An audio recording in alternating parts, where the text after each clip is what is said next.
আলহামদুলিল্লাহ, অবশেষে আমার আবার কিছু বাচ্চা ফুটে বের হয়েছে ইনকিউবেটর মেশিন থেকে। দেখতে পাচ্ছেন যে কত সুন্দর বাচ্চাগুলা, এবং এর মধ্যে কিছু আছে ব্রাহ্মা এবং কিছু আছে দেশি মুরগির বাচ্চা। প্রত্যেকটা বাচ্চাই অনেক সুস্থ এবং সবল, এবং আজ আমি এদেরকে বোর্ডিংয়ে দিব। বোর্ডিংয়ে দেওয়ার পরে এদেরকে আমি কি খেতে দিই আপনাদেরকে দেখাবো আজ।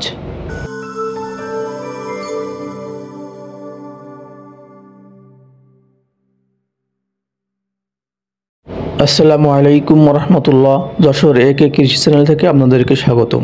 দর্শক, আজ আবার চলে আসলাম নতুন একটা ভিডিও নিয়ে আপনাদের সামনে। আমার ইনকিউবেটর মেশিনে আবার কিছু বাচ্চা ফুটে বের হয়েছে এবং কিছু ফুটতেছে এখনও আপনাদের দেখানোর জন্য।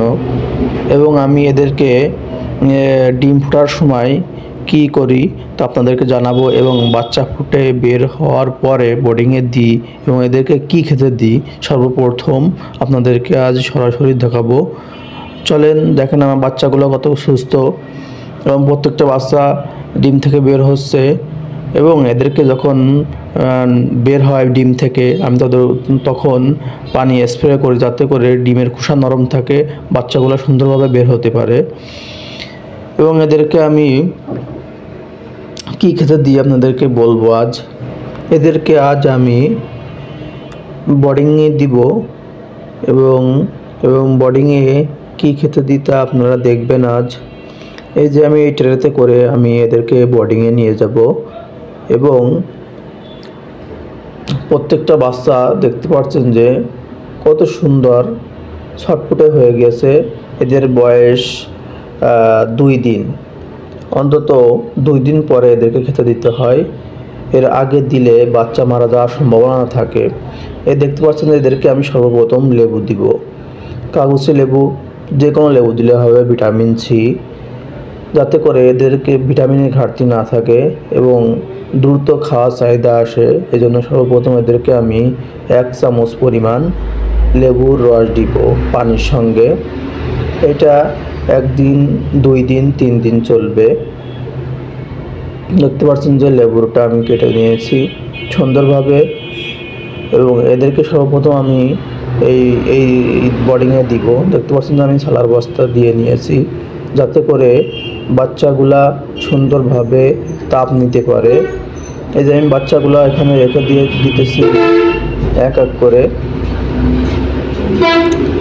দেখতে পাচ্ছেন যে বাচ্চাগুলা কত সুন্দরভাবে আমি হয়েছে। এক এক করে আমি এদেরকে এখানে দিয়ে দিব, এই যে দিতেছি। দেখতে পাচ্ছেন বাচ্চাগুলো কত ছটফটে হয়ে গিয়েছে, কত সুন্দর বাচ্চাগুলা। দেখতে পাচ্ছেন, হ্যাঁ, চলাফেরা করে বেড়াচ্ছে, কোনো বাচ্চা অসুস্থ নাই, এবং দৌড়াদৌড়ি করে বেড়াচ্ছে। এরা এখন খাওয়ার জন্য ছটফট করে বেড়াচ্ছে। এদেরকে আমি সর্বপ্রথম লেবুর রস দিব, যাতে করে তাদের ভিটামিন সির ঘাটতি আর না থাকে। দেখতে পাচ্ছেন আমি ছোটো করে এক লেবু নিয়েছি, 1 চামচ পরিমাণই রস হবে, এই জন্য আমি ডাইরেক্ট আপনাদেরকে দেখাচ্ছি, চামচে নিলাম না। দেখতে পাচ্ছেন পুরোটুকুই আমি দিয়ে দিয়েছি পানির মধ্যে। আপনাদের যেই পরিমাণ পানি দরকার সেই পরিমাণ পানি নেবেন, বেশি নেওয়ার দরকার নাই।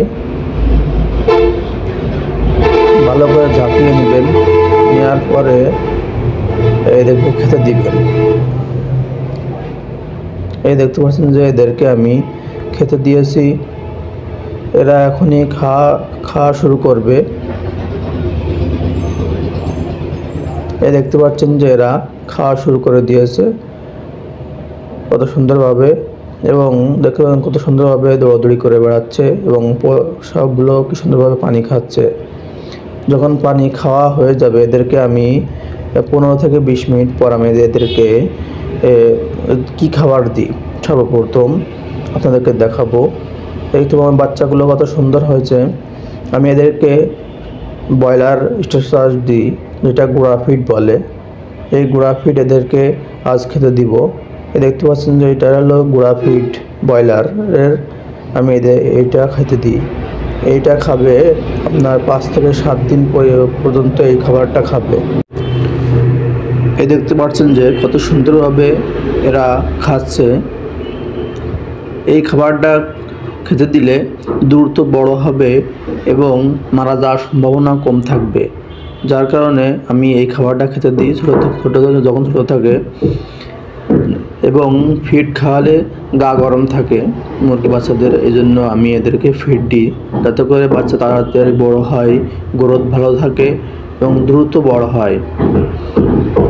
আমি এদেরকে 7-8 দিন খেতে দিব, এরপর আস্তে আস্তে পর্যায়ক্রমে আমি এদেরকে ফিড চেঞ্জ করে দিব।